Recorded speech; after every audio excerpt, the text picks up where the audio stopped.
Bonjour à tous, on se retrouve aujourd'hui pour voir ensemble 4 solutions pour vraiment essayer de bien se préparer à ces épisodes-là qui arrivent, des épisodes de forte chaleur, des épisodes de sécheresse, des épisodes même de canicule avec la barre des 40 degrés qui est souvent annoncée, qui est parfois même franchie et ça devient très problématique. Notre potager, surtout quand on est en potager biologique, on a besoin d'humidité, on a besoin de températures qui sont comme nous, qui nous vont bien autour de 25, 27, 28 degrés et sitôt qu'on dépasse les 30 degrés, c'est problématique.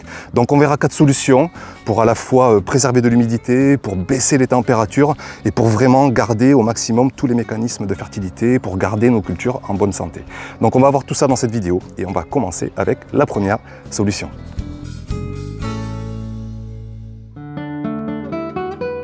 Nos cultures ont un besoin en eau qui va être considérable pendant les périodes de forte chaleur. C'est comme nous, quand on est au soleil, on transpire, et bien c'est exactement pareil. Vous voyez ici une feuille de courgette, elle va transpirer constamment sous l'effet de la chaleur et elle va devoir vraiment avoir de l'eau constamment à disposition.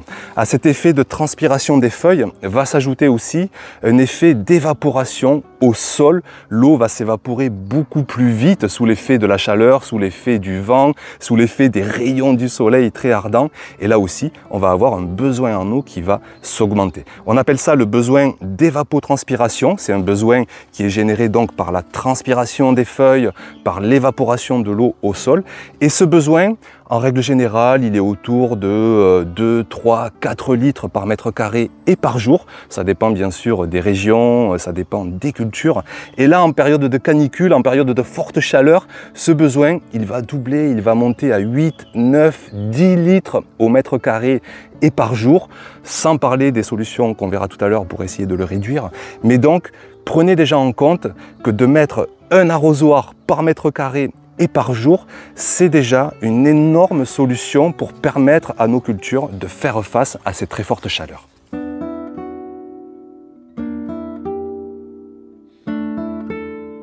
Alors ce volume d'eau de 10 litres par jour par mètre carré, bien sûr, il va être différent selon les cultures. Une culture d'ail va consommer 2 fois moins qu'une culture de courgettes.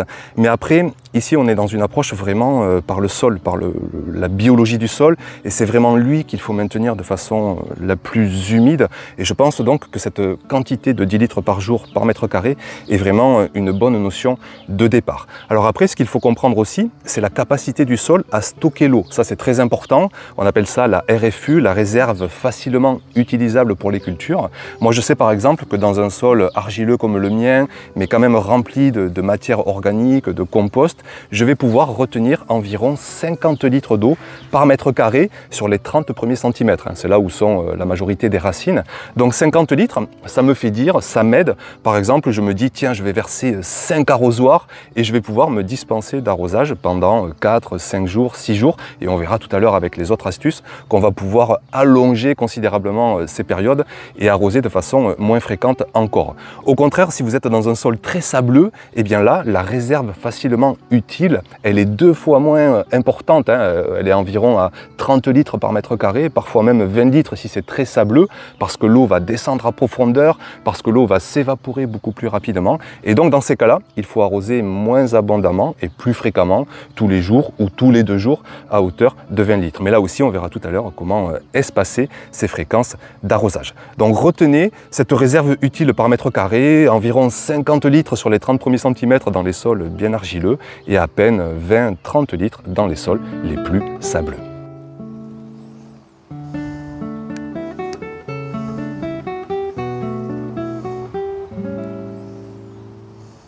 Alors ensuite, quand on parle d'arrosage, on est de suite confronté au sujet sensible de l'eau. On aimerait toujours en consommer le moins possible. Et d'ailleurs, dans des périodes de sécheresse, on a souvent des arrêtés préfectoraux qui interdisent d'utiliser l'eau pour des utilisations de confort.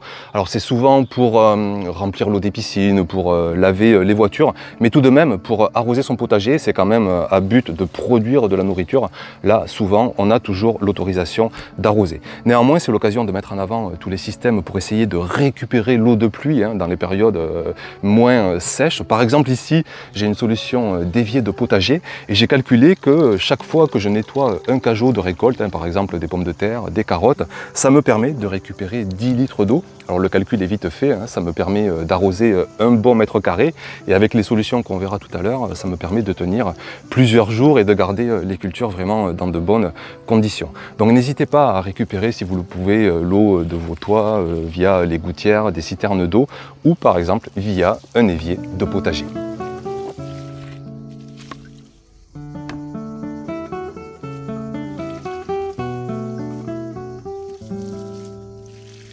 On en profite rapidement pour voir plusieurs solutions d'arrosage. Une des plus classiques, le tuyau. On prend soin d'y rajouter un pommeau quand même avec une pression la plus basse possible. C'est vrai que ça va mettre plus de temps pour déverser 10 litres par mètre carré, mais bon, en même pas une minute, vous y êtes et ça permet d'avoir un semblant de pluie. Et chaque fois qu'on se rapproche de mécanismes semblables à la nature, ça va toujours être positif pour les cultures. On évite de faire ce que je fais, d'arroser les feuilles, c'est jamais la meilleure chose. On va plutôt arroser le sol directement, aux racines des plants, et là on va être sur de bonnes pratiques. Donc le pommeau sur un tuyau d'arrosage, et puis on va aller voir de suite les autres solutions. Le classique arrosoir, l'avantage c'est que vous avez un repère facile de 10 litres. Le désavantage c'est que bon, il faut souvent faire des allers-retours dans le potager, aller chercher l'eau pour ensuite la déverser. Comme le tuyau, on prendra soin de mettre un pommeau pour se rapprocher de l'eau de pluie. Et puis en avant, sur un petit mètre carré, vous remplissez. Vous en mettez 2-3 si vraiment vous êtes dans un sol bien argileux. Et vous allez être tranquille pour de nombreux jours. On verra tout à l'heure qu'avec un paillage, on peut gagner là aussi beaucoup de préservation de l'eau qu'on arrose. Ça c'est super important.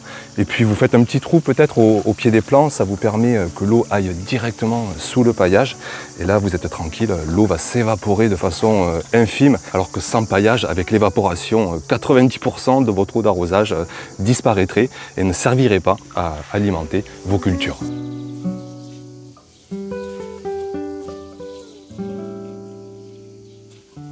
Autre solution encore qui, elle, contrairement à l'arrosoir, vous évite de faire des allers-retours, ça va être le goutte à goutte. Vous pouvez l'installer sur l'ensemble de votre potager. Vous avez une vidéo sur la chaîne. Si vous voulez plus de renseignements, vous tapez goutte à goutte sur YouTube et vous aurez tout ce qu'il faut pour savoir comment l'installer. C'est un système que je mets quand je n'ai pas envie de prendre le temps. C'est quand même une contrainte d'arroser. On n'a parfois pas le temps avec nos vies souvent chaotiques, surmenées. Et d'avoir un goutte à goutte, si en plus vous le reliez à un programmateur, c'est vrai que vous allez vous enlever cette contrainte de temps. Donc ensuite, en besoin en eau, on peut toujours aller sur 10 litres au mètre carré. Vu qu'on a souvent, par exemple, 4 pieds de tomates, ça fait 2-3 litres par pied. Et il faut, selon les débits, environ 20 minutes de goutte à goutte. Donc là aussi, vous pouvez pousser plus longtemps et bien plus espacer vos arrosages, surtout si là aussi vous paillez, mais ça, on en reparlera tout à l'heure.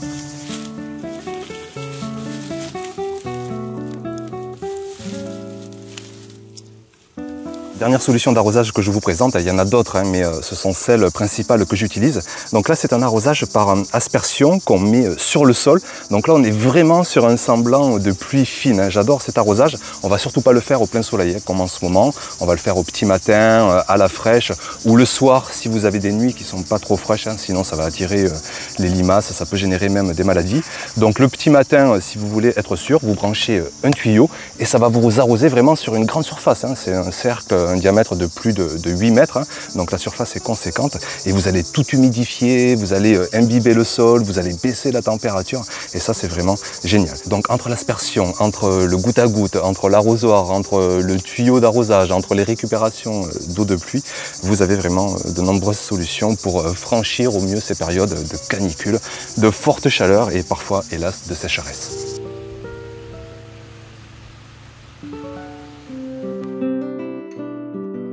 Une autre solution que bien souvent des jardiniers d'ailleurs hésitent à mettre en place par peur qu'il fasse trop sombre, par peur qu'il manque de la lumière, mais on va le voir, pas du tout. Donc en fait cette solution évidemment c'est l'ombrage, vous le voyez en ce moment je suis à la mi-ombre et tout change. Alors oui je transpire un petit peu mais rien à voir avec le plein soleil où je suis limite en survie et ça va être pareil pour les cultures. Plutôt que d'être à 25, 28, 30 degrés, plutôt que 40, eh bien elles vont continuer leur photosynthèse, elles vont continuer leur mécanisme de fertilité. Et il faut vraiment faire le parallèle avec le jardinier en fait.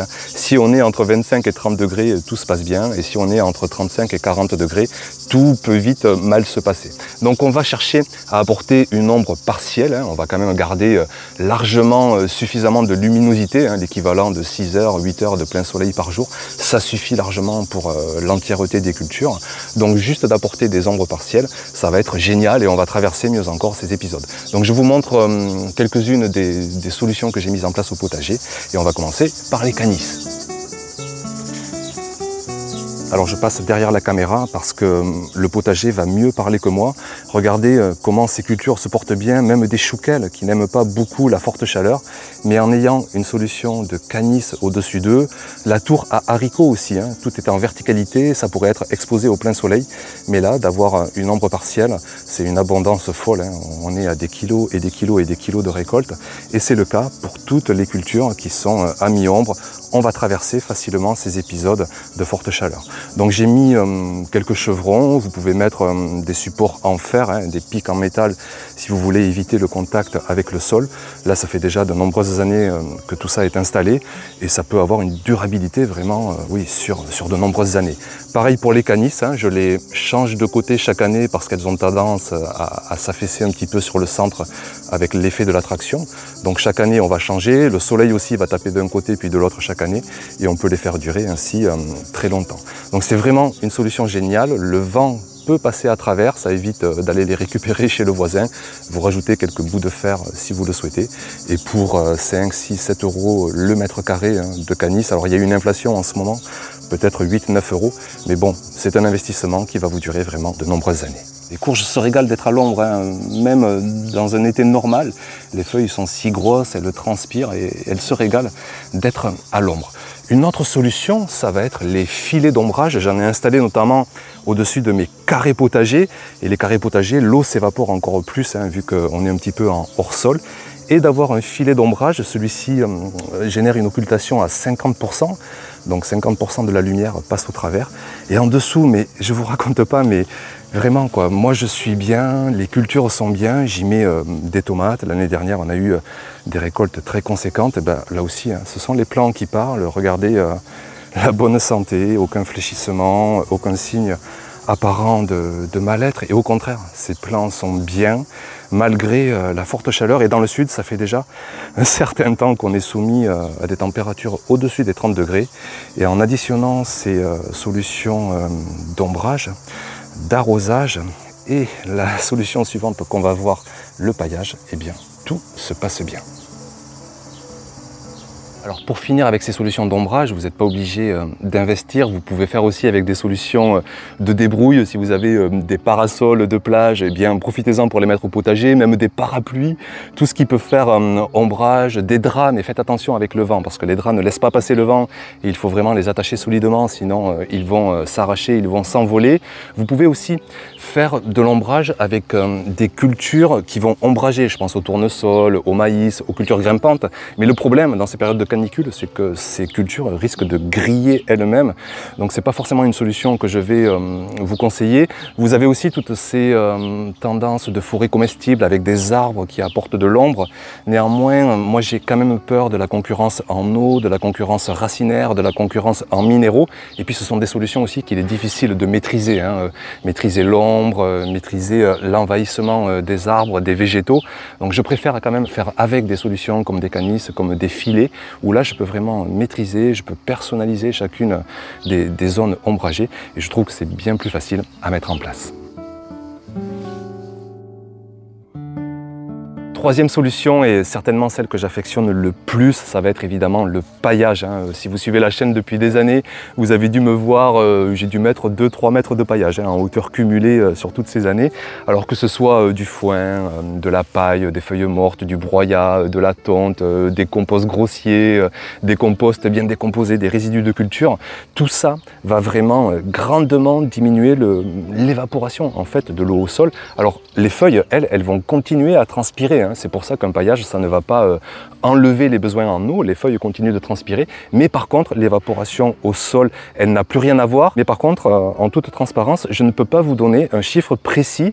Je ne sais pas de combien un paillage va diminuer l'évaporation. Moi, je peux juste vous parler de constatation, de comparaison. Quand je vois un sol à nu qui s'assèche en même pas quelques heures et quand je vois un sol paillé qui lui garde l'humidité pendant des jours et des jours, j'ai l'impression que ces fameux 10 litres dont on parlait au début de la vidéo, eh bien ils diminuent à hauteur de 5, peut-être même 4, peut-être même 3, 2, j'ai du mal vraiment à le quantifier, mais en tout cas ce que je sais c'est qu'avec 3 litres par mètre carré par jour, j'ai déjà une très bonne tenue de mon potager. Alors on peut monter à 10 litres si on est sur du sol à nu, mais là avec 3 litres on est déjà super bien parce que on a un paillage qui fait toute la différence.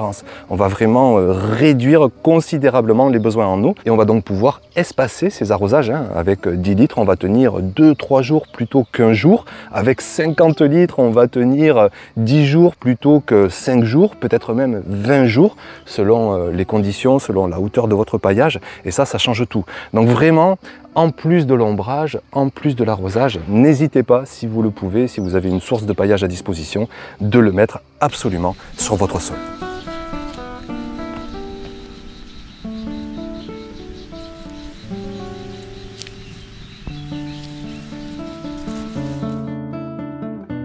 Quatrième et dernière solution, alors je ne pourrais pas vous en parler très en détail parce que je ne l'utilise tout simplement jamais. C'est plutôt pour ceux qui ont des sols à nu, qui n'ont pas de paillage. Vous allez avoir tendance à générer une croûte en surface sous l'effet du soleil, sous l'effet des pluies hors sécheresse qui vont générer une croûte de battance. Et on dit souvent que de biner, ça vaut 2 arrosages parce qu'on va casser la croûte du sol et l'eau va mieux s'incorporer.